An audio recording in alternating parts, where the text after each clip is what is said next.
اللہ والو، جب انسان بہت زیادہ تکلیف میں ہوتا ہے، دکھوں نے اسے گھیر لیا ہوتا ہے، پریشانیوں نے اس کے گھر میں ڈیرا ڈال لیا ہے، ہر چیز جب حد سے بڑھ جائے، کوئی آسرا نظر نہ آ رہا ہو، کوئی وسیلہ، کوئی سبب پیدا نہیں ہو رہا، تو اللہ رب العزت کیا فرماتے ہیں؟ اللہ رب العزت یقیناً جب انسان پر دکھ، تکلیف یا مصیبت حد سے بڑھ جائے تو اسلام اور احادیث نبوی صلی اللہ علیہ وآلہ وسلم ہمیں صبر، دعا اور اللہ کی رحمت کی طرف رجوع کرنے کی تعلیم دیتے ہیں۔ نبی کریم صلی اللہ علیہ وآلہ وسلم نے ارشاد فرمایا، مومن کا ہر حال بہتر ہے، اگر اسے خوشی ملے تو وہ شکر ادا کرے، اور اگر مصیبت آ جائے تو صبر کرے، دعا کرے۔ صحیح مسلم بخاری کی یہ حدیث ہے۔ حضرت علی رضی اللہ تعالی عنہ فرماتے ہیں، صبر ایمان کے ساتھ ایسے ہے جیسے سر جسم کے ساتھ ہو۔ نبی کریم صلی اللہ علیہ وآلہ وسلم نے ارشاد فرمایا، اللہ تعالیٰ جب کسی قوم سے محبت کرتا ہے تو اس پر بے انتہا آزمائشیں ڈالتا ہے۔ ترمذی کی حدیث میں یہ موجود ہے۔ نبی کریم صلی اللہ علیہ وسلم نے پھر ارشاد فرمایا، مسلمان کو جو بھی تکلیف، بیماری، غم، رنج یا پریشانی پہنچتی ہے، ایون اگر کانٹا بھی چبھتا ہے تو اللہ اس کے ذریعے اس کے گناہوں کو معاف فرما دیتے ہیں۔ مسلم بخاری کی یہ حدیث میں آپ کو سنا رہی ہوں۔ آپ صلی اللہ علیہ وآلہ وسلم نے ارشاد فرمایا، دعا ہی عبادت ہے۔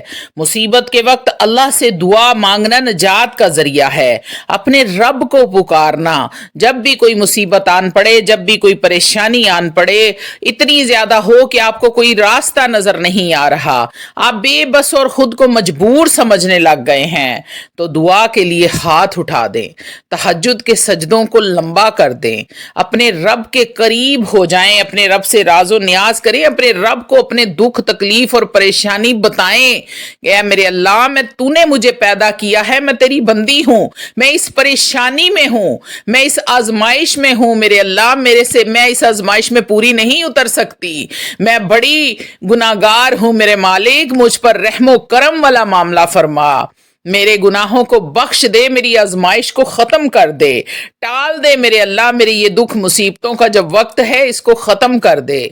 دعا بہت بڑا وسیلہ ہے، بہت بڑا ذریعہ ہے، اللہ صبر کرنے والوں کے ساتھ ہے۔ قرآن میں ارشاد فرمایا، بے شک اللہ صبر کرنے والوں کے ساتھ ہے۔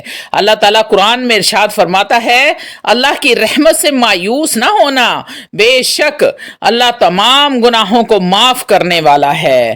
دنیا فانی ہے۔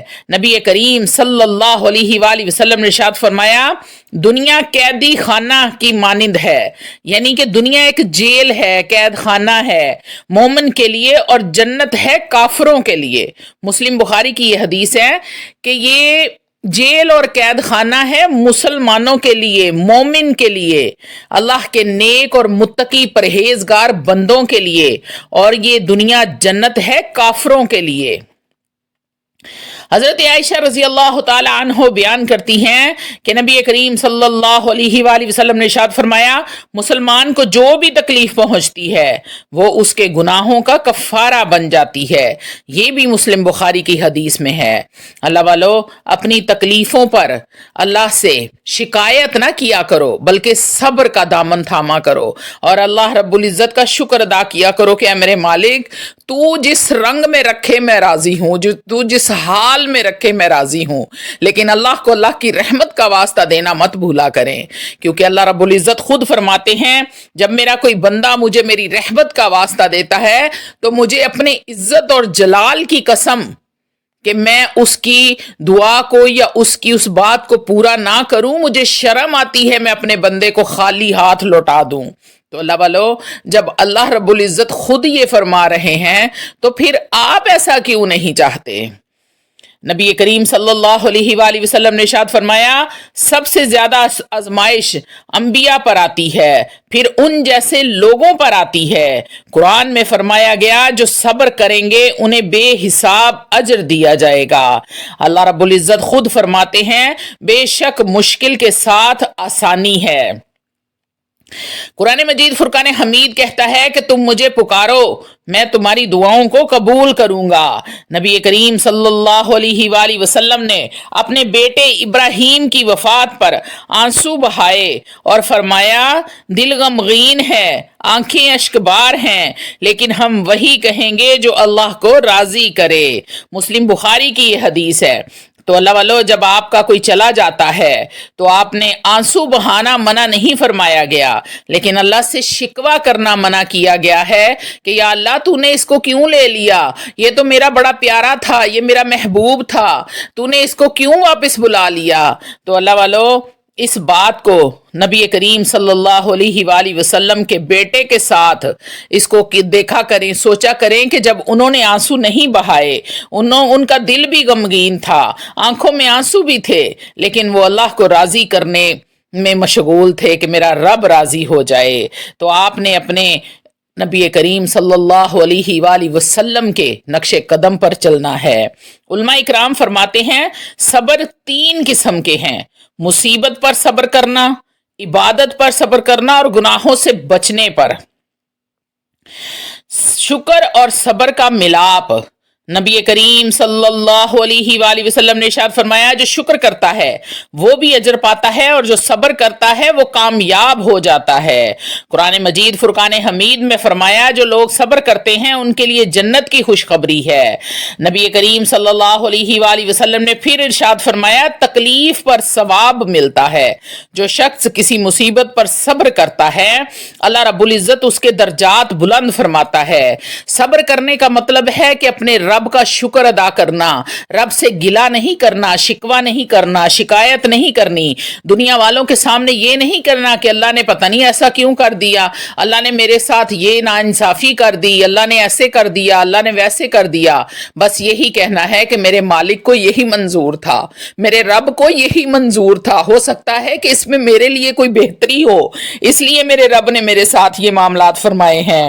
نبی کریم صلی اللہ علیہ وآلہ وسلم نے ارشاد فرمایا امید کا دامن نہ چھوڑنا، اگر تم اللہ پر توکل کرو جیسا کہ کرنے کا حق ہے تو وہ تمہیں ایسا رزق دے گا جیسے پرندوں کو رزق دیتا ہے۔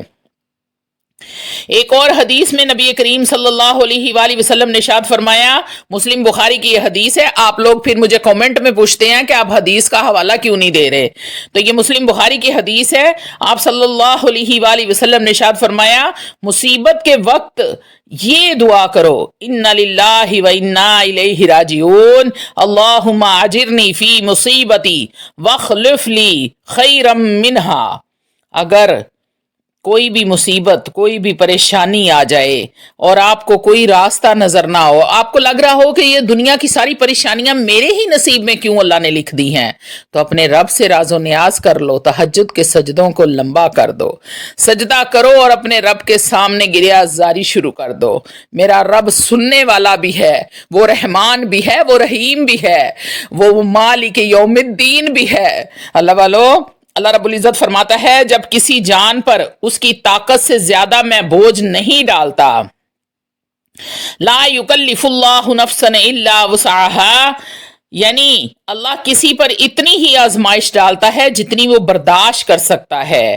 اللہ رب العزت صبر کرنے والوں کے ساتھ ہے۔ ان اللہ مع الصابرین، صبر کرنے والے کبھی تنہا نہیں ہوتے، اللہ ان کے ہمیشہ ساتھ ہوتا ہے۔ ہر تنگی کے بعد آسانی ہے۔ فإن مع العسر یسرا، ان مع العسر یسرا، اللہ وعدہ فرماتا ہے کہ مشکل کے بعد آسانی ہے۔ وَلَا تَيَأْسُوا مِن رُّوحِ اللَّهِ، اللہ کی رحمت سے مایوس نہ ہونا، وہ ہر حال میں مہربان ہے۔ نبی کریم صلی اللہ علیہ وآلہ وسلم نے ارشاد فرمایا دعا ہی عبادت ہے، دکھ اور تکلیف کے وقت اپنے رب سے رجوع کرنا ہی اصل نجات ہے۔ نبی کریم صلی اللہ علیہ وآلہ وسلم نے ارشاد فرمایا آزمائش محبت کی نشانی ہے، جب اللہ کسی بندے سے محبت کرتا ہے تو اس پر آزمائشیں ڈالتا ہے، یہ آزمائشیں دراصل اللہ کی قربت کا ذریعہ بنتی ہیں۔ تو اللہ والو، جب آپ پر آزمائش آئی ہوتی ہے اس آزمائش میں گھبرایا نہ کریں، بلکہ اللہ کا شکر ادا کیا کریں اور صبر جمیل کیا کریں۔